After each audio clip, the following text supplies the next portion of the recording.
Баяр баясгаланг олхон. Монгол эмэгтэйн Христ рүү ирсэн аялал. 8 дугаар бүлэг Канадад эдгэрсэн нь. 2016 оны сүүлээр Янжмагийн эрүүл мэнд нь маш хурдан муудаж, сүнслэг амьдралын хувьд ч нэлээд хүнд байдалд оров. Тэр буруу гэдгийг мэддэг газраасаа үннийг хайж эхлэв. Тэрээр Эккарт Толлегийн одоогийн хүч номыг уншиж, нэг удаа йог хийж, бас амьсгалын янз бүрийн техникийг туршиж байв. Тэр энэтхэгийн алдартай гуруугийн видео бичлэг, тэрч байтугай өдрийн цагаар Опрагийн супер сүнслэг нямгараг ток шоуг үзэж байжээ. Тэр сүмдээ очихгүй байсан тул сүм ямар ч тус болоогүй. Үнэндээ тэр сөхрөнгөө барж байлаа. Ингээд тэр 12 дугаар сард галт тэргээр явбал 2 хоногийн зайтай орших Оросын Сибирийн Хабаровск хот руу нисэж, тэнд цус алдалттай фиброидын хавдрыг эмчлүүлэх хагалгаанд оржээ. Тэрээр Монголдо буцаж ирээд ажилдаа орсон ч бөөр нь өрөвсөв.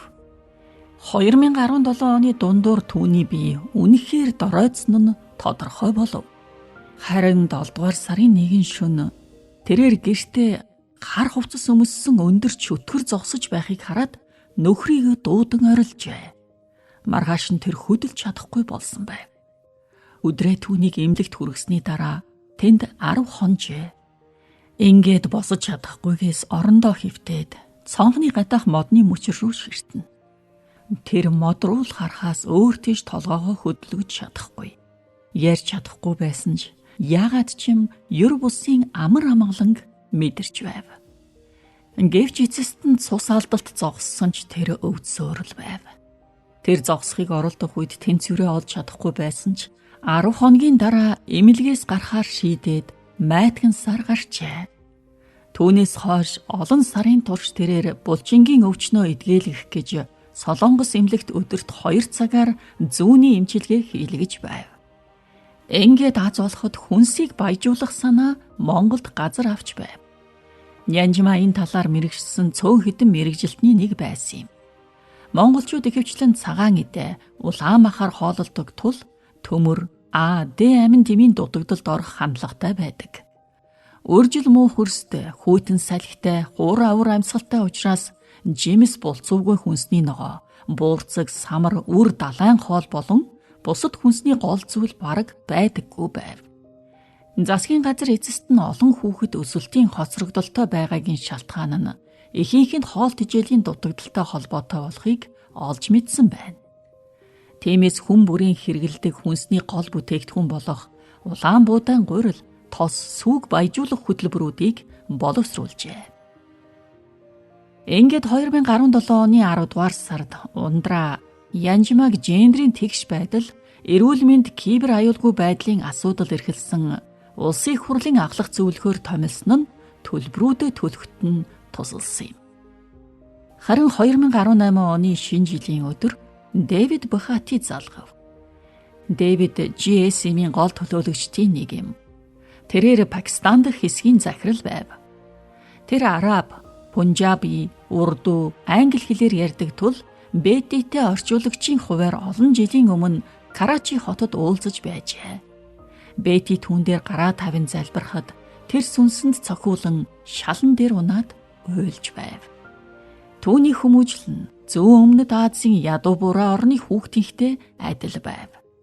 Аав нь түүнийг төрхөөс өмнө ээж нь 3 настай байхад нь нас баржээ. Түүнийг ах нь асардаг байв. Тэрээр эргэн тойрныхоо лалын шашинтнуудын дунд цорын ганц Христэд итгэгч хүүхэд болж өссөн байна. Ахлах сургуульд байхдаа сургуулаа төгсөхийн тулд Коронс өдрийн талыг цээжлэх шаардлагатай байв.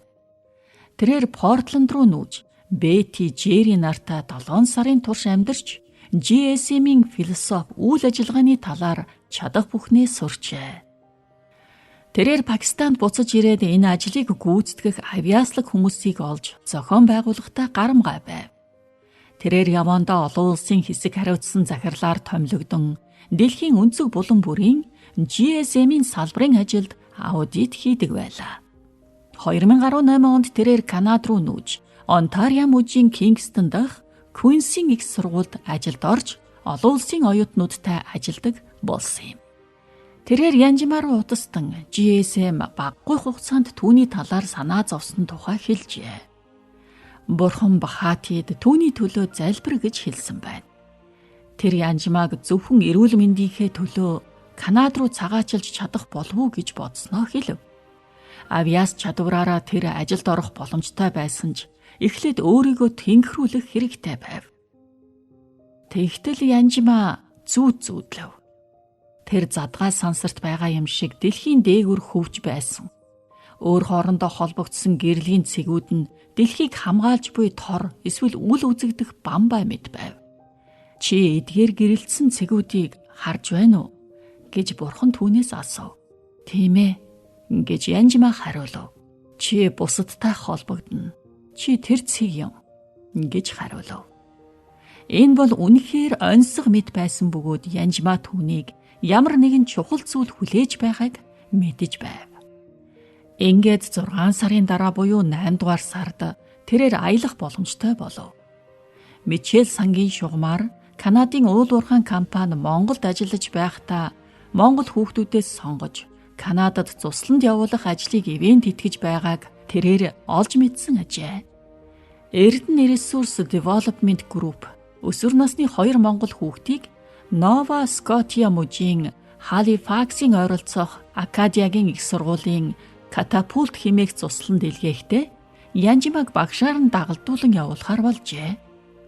Тэд 7 хоногийн турш Канадын өсвөр насны 48 хүүхдийн хамт тэнд байх болно. Тэрээр тухайн үед 15 настай байсан Дашиг оюутнуудын нэг болгож чадсан ч тэр явах болцол хангахын тулд манлайллын тухай эссе бичих шаардлагатай болж түүнийгээ ч бичсэн юм. Янжимаа Канадын цуслан дээр ажиглалт хийж Монголд ижил төстэй цуслан байгуулах санал бичих үүрэгтэй байв. Цуслан дууссаны дараа тэрээр гэр рүүгээ явах онгоцонд суухаар Торонто руу явв. Даши нислэг эрт харин Янжимаагийн нислэг болоход 2 хоног дутуу байв. Тэгтэл Бэти залгалаа. Дэвид Бахатитай уулзаарай гэж тэр тушаав. Тэр их хол байгаа гэж Янжимаа хэлв. Автобусанд суугаад яваа гэж Бэти хариулв. Дэвидийн амьдардаг Кингстон хүртэл автобусаар 3 цаг явсан юм.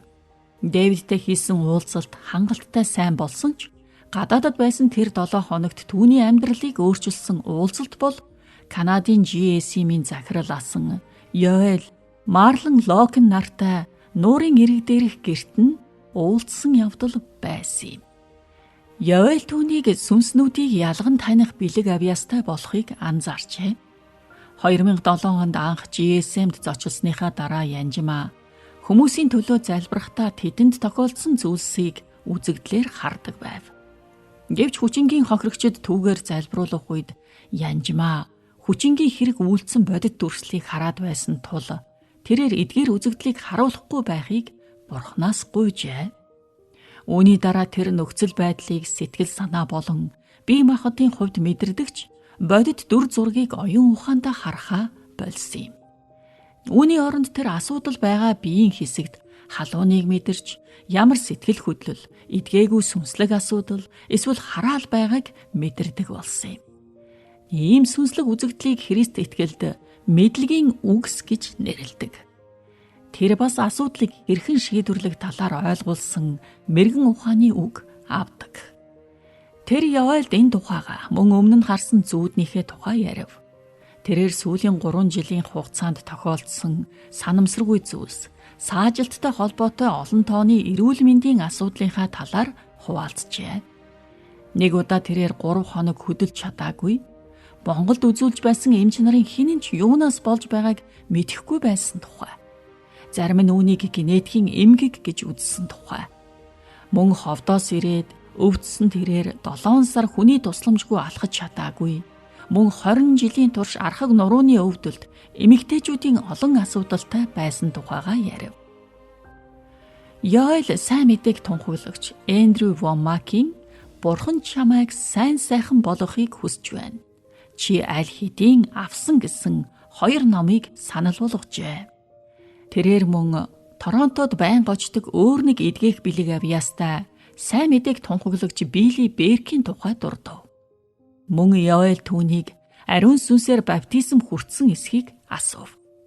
Янжма түүнд Бэти түүний төлөө залбирсан боловч юу ч болоогүй. Тэр харь хэлээр ярьдаггүй гэдгээ хэлв. Дээрээс нь түүний Монгол дахь сүмэн харизматик учраас ариун сүнсний бэлгүүдэд итгэдэггүй байв. Йоэл мөн түүний төлөө залбирч нэг ороо онлайнаар Билли Беркийн эдгээх аяны талаар үзүүлв.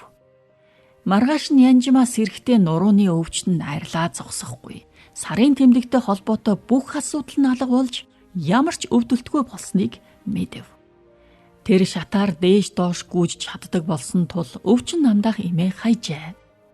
Йоэл, Мэрилэн нар түүнийг 9-р сарын 9-өөс 10-ны хооронд Беркийн үйлчлэлд оролцохыг зөвлөсөн ба онгоцны захиалгыг сольж Торонто руу 3 цаг машинаар явуулж танил найзындаа байрлуулв.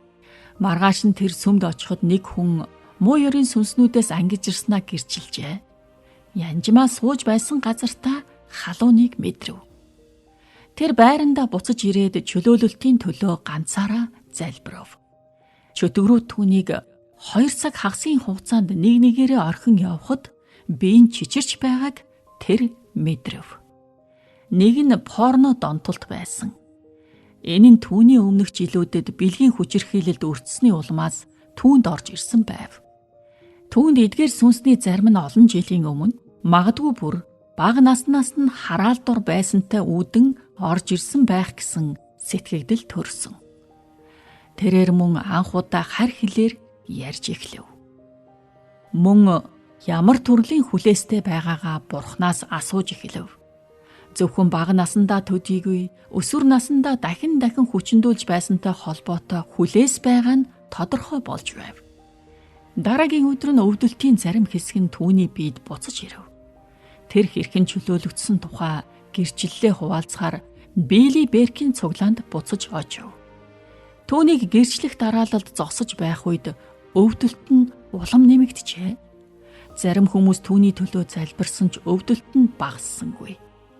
Янжма гэрчлэлээ хуваалцах нь ялалт болно гэдгийг санаад микрофон дээр ирээд чөлөөлөгдсөн тухайгаа ярив.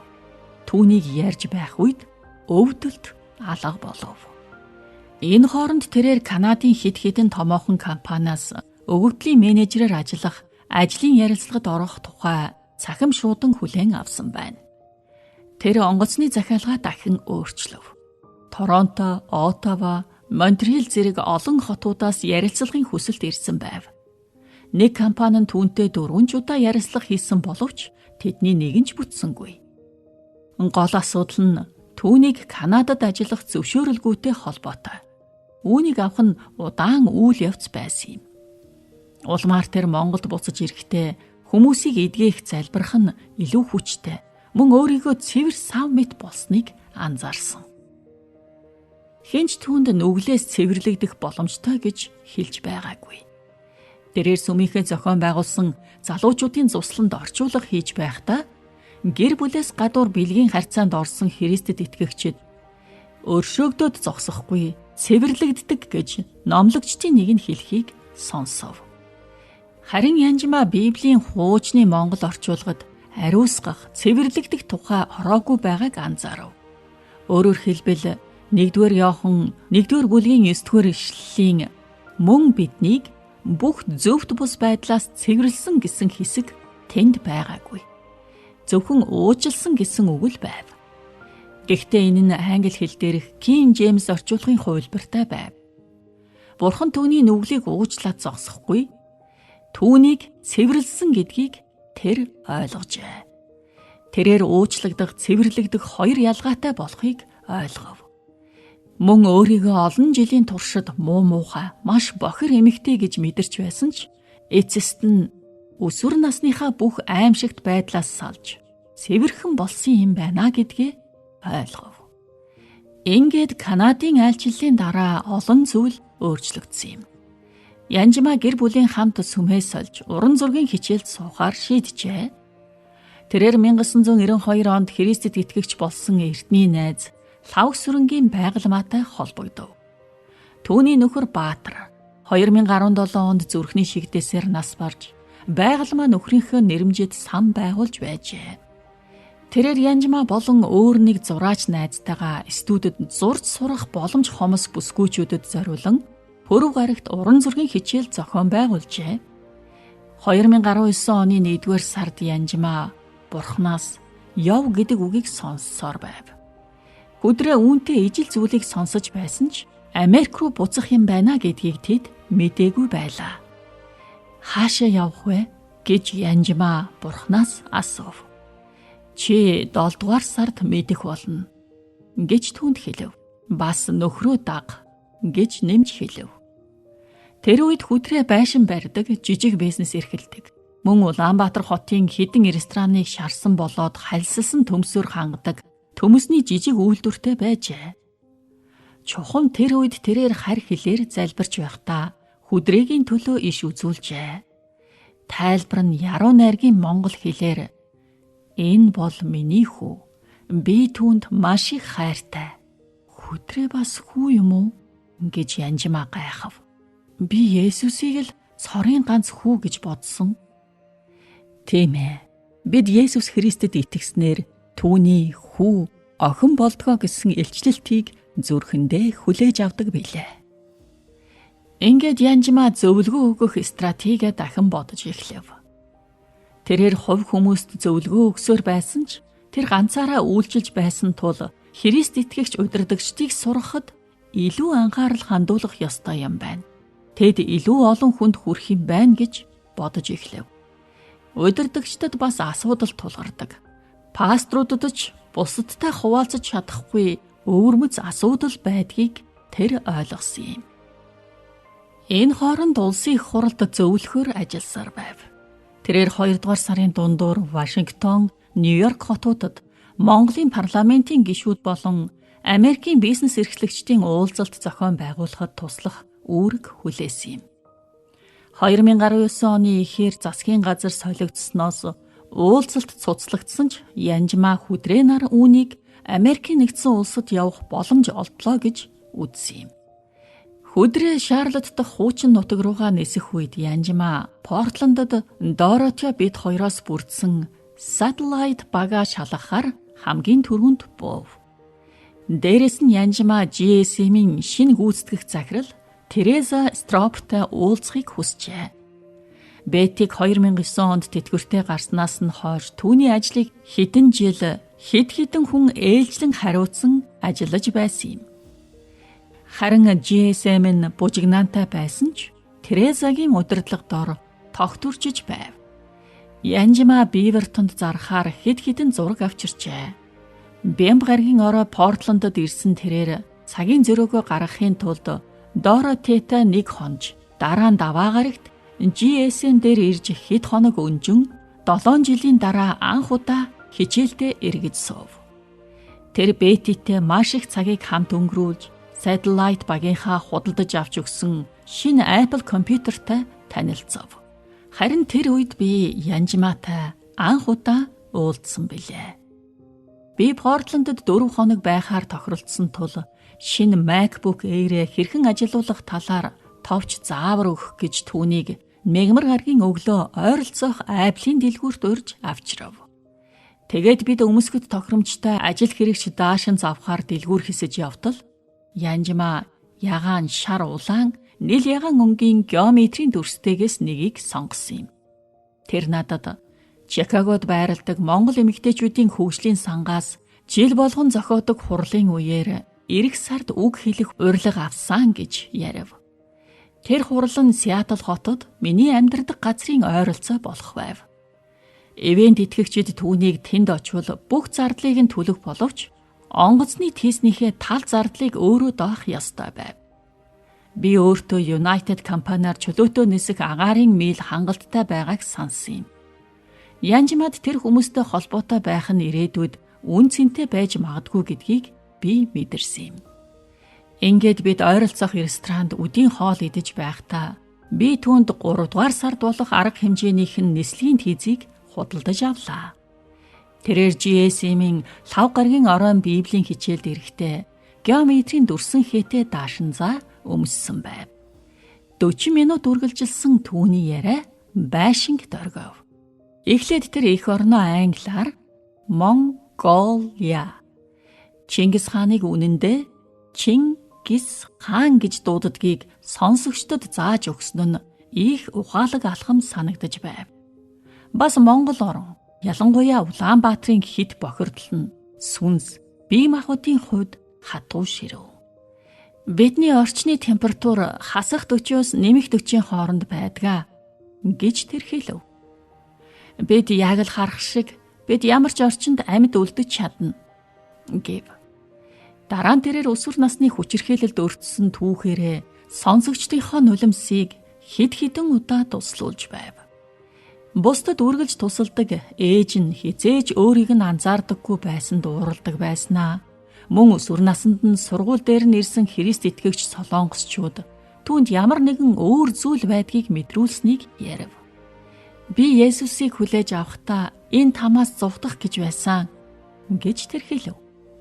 Тэрээр Солонгост дээд түвшний сургалтын хөтөлбөрт хамрагдаж, математикч болж, эрдмийн орчинд цэцэглэж байх үедээ Бетитэй уулзсан байна. Портланд руу 40 цаг ниссний дараа Бети түүнийг хамгийн түрүүнд авчирсан лав гарагийн оройн бүлгийн талаар хүртэл дурдав. Тэрээр GSM-ийн ердийн зөвлөхөөс өөрийгөө хамаагүй дээгүр гэж хэрхэн анх мэдэрсэн тухайгаа хэлв. Жирийн монгол хүн сэтгэл зүйн зөвлөгөө авах талаар ойлгодоггүй байсан. Тэд зөвхөн сэтгэл мэдрэлийн өвчтөн хүмүүст л зөвлөгөө хэрэгтэй гэж боддог байв.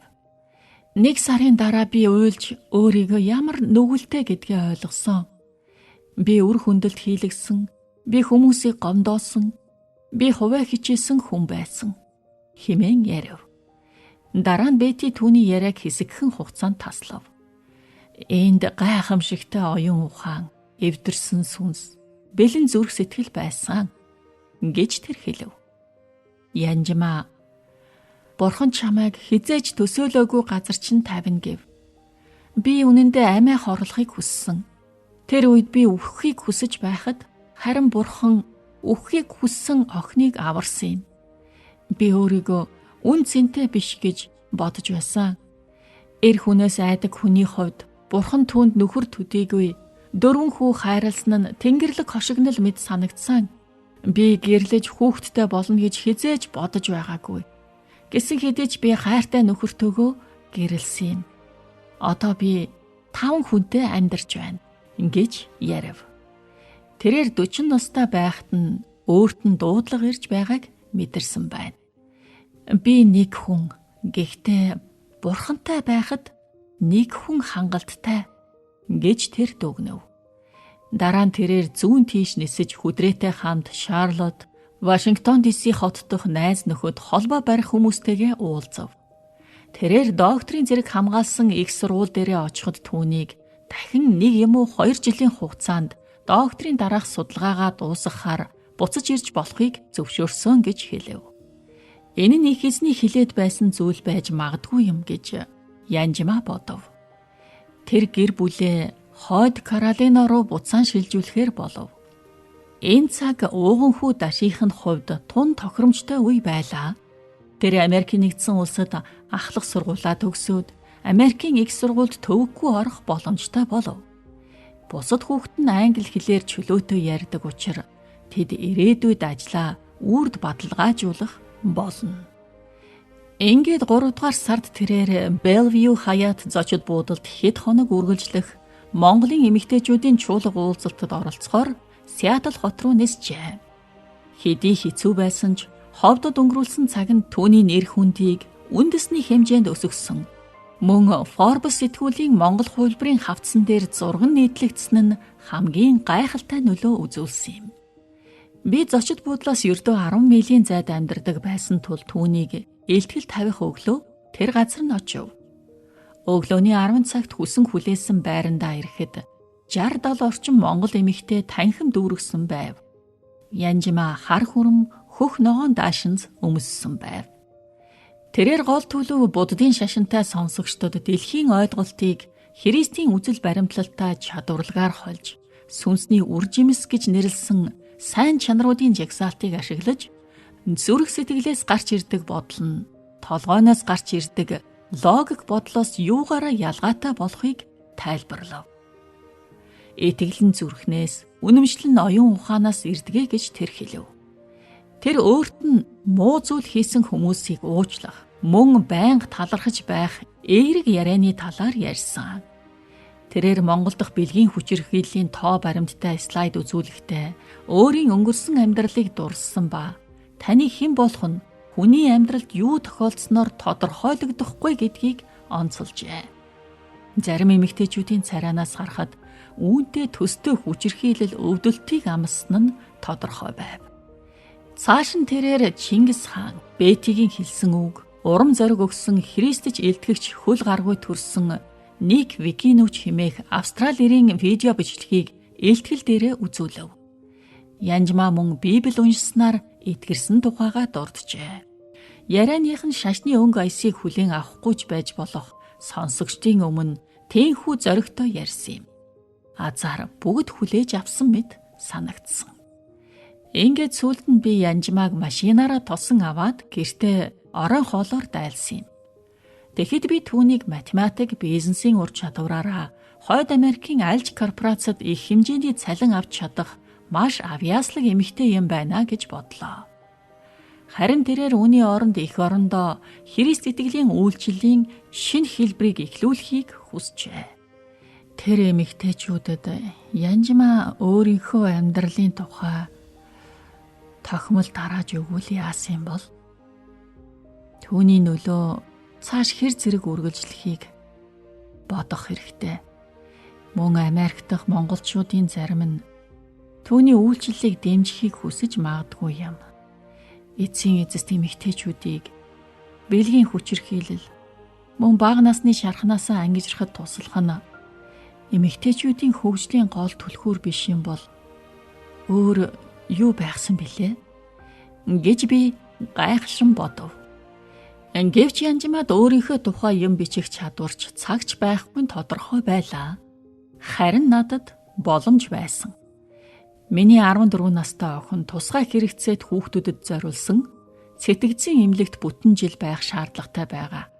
Тэр үед нь би 2019 оны сүүлээс өмнө яваад ирж болох юм байна гэж бодов. Тэр жил л би чөлөөтөө зорчих боломжтой байсан юм.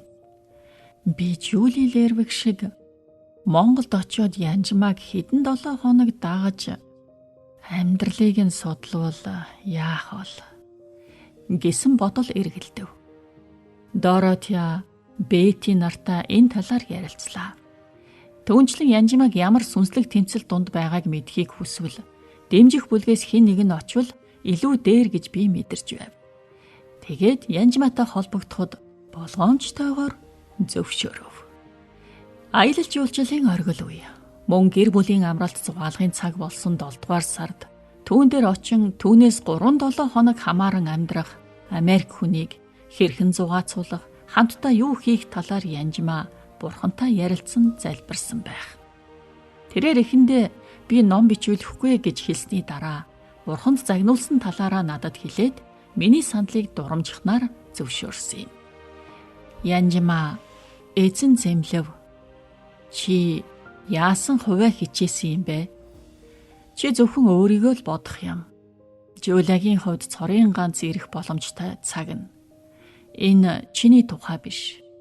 Энэ бол миний тухай гэж бурхан хэлжээ. Янжмаа Доротиа руу уцтаж бурхан хий гэвэл би хийх болно гэжээ. Би GoFundMe сайтаараа мөнгө босгосон нь $2100 хүрснээс зөвхөн онгоцны тээзэнд дангаараа $1300 гаруй нь төлөх байв.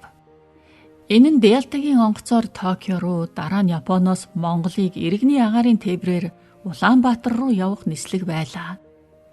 Би Монголын үндэсний агаарын тээвэр гэж хизээж өмнө нь сонсож байгаагүй. Гэхдээ надад тийшээ явхад нэг их сонголт байгаагүй.